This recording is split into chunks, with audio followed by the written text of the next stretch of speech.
नमस्कार, मैं सुवर्णा। न्याय टीवी में आप सभी दर्शकों का स्वागत है। कोर्ट राउंडअप की खबरें अब विस्तार से। महाराष्ट्र में एंट्री के लिए अब आपको कोरोना वैक्सीन की दोनों डोज या 72 घंटे के भीतर की RT-PCR रिपोर्ट दिखाना होगा। अगर दोनों नहीं है तो 14 दिन क्वारंटाइन में रहना होगा। महाराष्ट्र सरकार ने शुक्रवार को नई गाइडलाइन जारी करते हुए इसकी जानकारी दी। गाइडलाइन के मुताबिक महाराष्ट्र में एंट्री के लिए लोगों को 2 शर्तों में से एक का पालन करना होगा। पहली शर्त है कि जो लोग महाराष्ट्र में जाना चाहते हैं उन्हें वैक्सीन की दोनों डोज का सर्टिफिकेट साथ रखना होगा।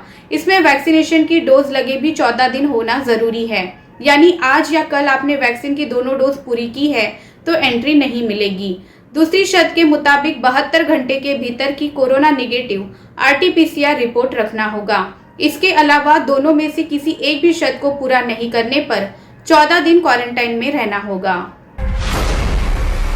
पति के फेफड़ा प्रत्यारोपण के लिए पत्नी की ओर से वित्तीय सहायता की मांग के लिए दायर याचिका की सुनवाई में शुक्रवार को सुप्रीम कोर्ट ने अस्पताल से पूछा कि क्या प्रक्रिया की अनुमानित लागत कम की जा सकती है।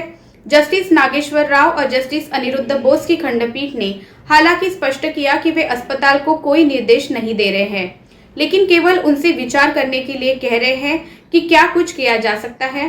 पीठ ने अस्पताल की ओर से पेश एडवोकेट श्रीनिवास राव से कहा, कृपया उन कागजातों को देखें जहां अस्पताल ने फेफड़ा प्रत्यारोपण की लागत का अनुमान लगाया है और हमें बताएं कि क्या अस्पताल मरीज के प्रति दयालु हो सकता है और पैसे कम कर सकता है। सुप्रीम कोर्ट ने शुक्रवार को वो बंदी प्रत्यक्षीकरण याचिका खारिज कर दी जिसमें पिता पुत्र की जोड़ी जयराज बेनिक्स मामले में सीबीआई द्वारा आरोपी बनाए गए रघु गणेश नाम के तमिलनाडु पुलिस अधिकारी की तत्काल रिहाई की मांग की गई थी।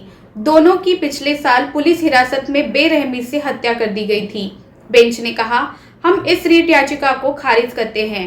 हालांकि इस रिट को खारिज करना याचिकाकर्ता के लिए कानून में उपलब्ध अन्य उचित उपायों को आगे बढ़ाने के लिए आड़े नहीं आएगा।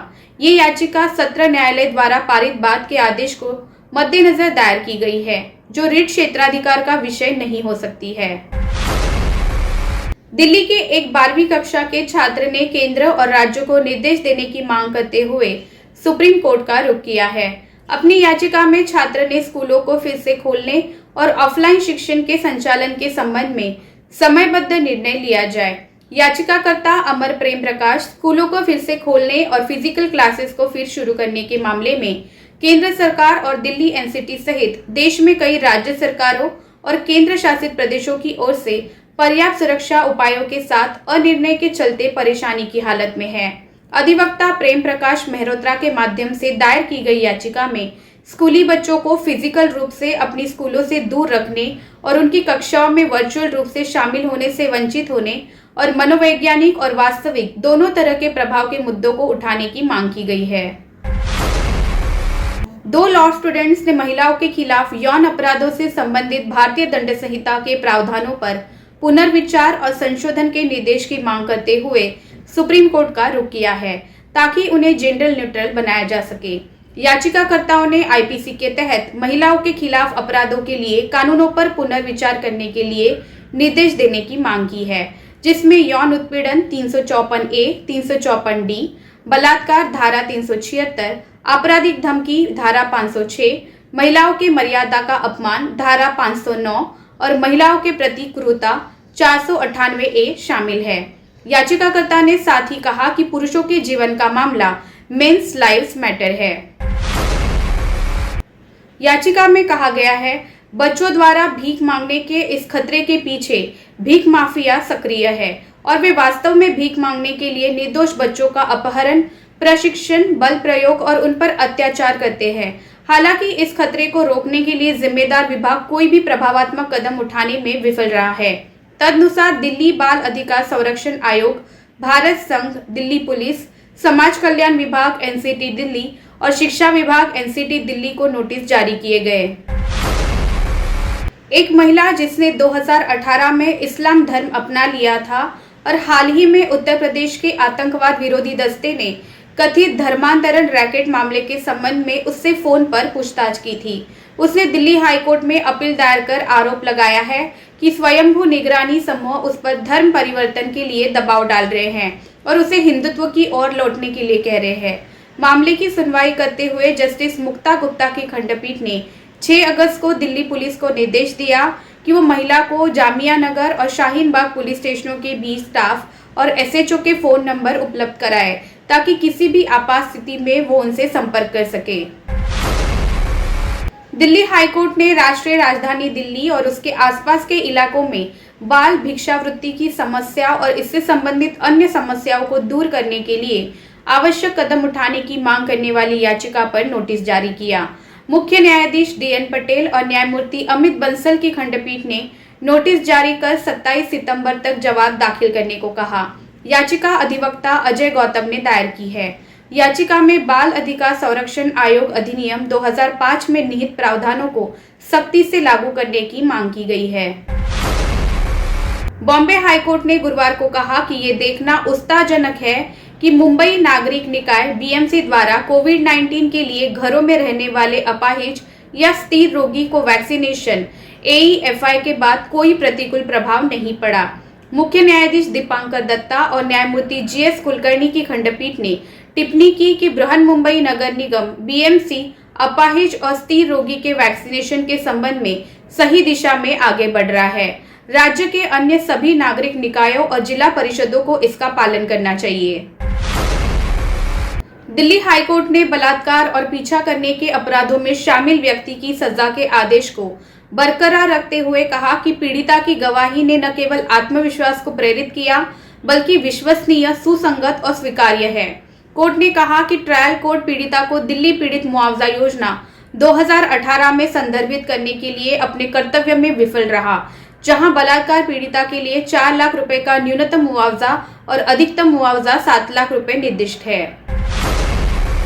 मध्य प्रदेश हाईकोर्ट ने राज्य सरकार को निर्देश दिया कि राज्य में ब्लैक फंगस के रोगियों के लिए एम्फोटेरिसिन B इंजेक्शन और अन्य दवाएं सुनिश्चित करे और आगे कहा कि दवाओं की कमी के कारण किसी मरीज को परेशानी न हो।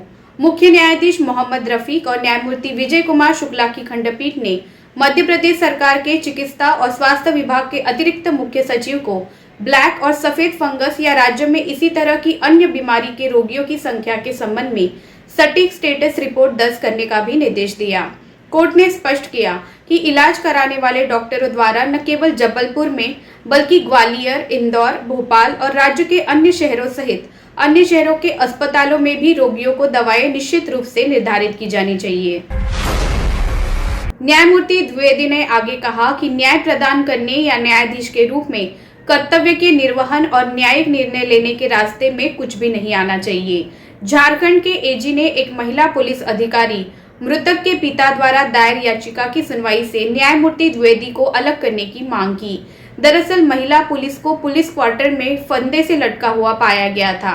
आज जब इस मामले की सुनवाई शुरू हुई तो महाधिवक्ता ने प्रस्तुत किया कि 11 अगस्त 2021 को इसी मामले में कार्यवाही समाप्त होने के बाद उन्होंने याचिकाकर्ता के वकील को ये कहते हुए सुना था कि मामले को 200% अनुमति दी जाएगी। झारखंड हाईकोर्ट के न्यायमूर्ति संजय कुमार द्विवेदी ने मुख्य न्यायाधीश के समक्ष मामला रखने का निर्देश दिया।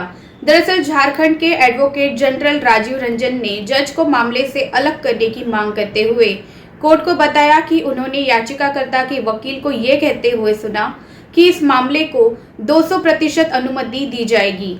न्यायमूर्ति द्विवेदी ने कहा कि केवल महाधिवक्ता के इस तरह प्रस्तुत करने पर न्यायालय को मामले से अलग होने की आवश्यकता नहीं है। पंजाब और हरियाणा हाईकोर्ट ने इस सप्ताह की शुरुआत में अदालत के खिलाफ कथित तौर पर किए गए ट्वीट्स की एक सीरीज की जांच का आदेश दिया। न्यायमूर्ति राजमोहन सिंह की खंडपीठ ने अपने रजिस्ट्रार विजिलेंस के लिए किए गए ट्वीट्स की जांच के लिए 3 सप्ताह की समय सीमा निर्धारित की है। संक्षेप में मामला, याचिकाकर्ता के पिता को कथित तौर पर आत्महत्या के लिए उकसाने के आरोप में IPC की धारा 306 के तहत दर्ज एक मामले में याचिकाकर्ता विशाल कपूर को हाईकोर्ट ने अग्रिम जमानत दे दी थी। इस तथ्य से दुखी होकर कि याचिकाकर्ता को जमानत दे दी गई, शिकायतकर्ता ने अदालत के खिलाफ कुछ ट्वीट और फेसबुक पोस्ट किए। एक ट्वीट में जिन्होंने उन न्यायाधीश की तस्वीर भी पोस्ट की जिसने आरोपी व्यक्ति को जमानत दी थी। इसके अलावा याचिकाकर्ता ने कुछ अपमानजनक टिप्पणी भी पोस्ट की थी। याचिकाकर्ता के वकील ने अदालत के समक्ष शिकायतकर्ता द्वारा किए गए ट्वीट के स्क्रीनशॉट उपलब्ध कराए। फिलहाल बस इतना ही। अन्य खबरों के लिए जुड़े रहिए न्याय टीवी के साथ। नमस्कार।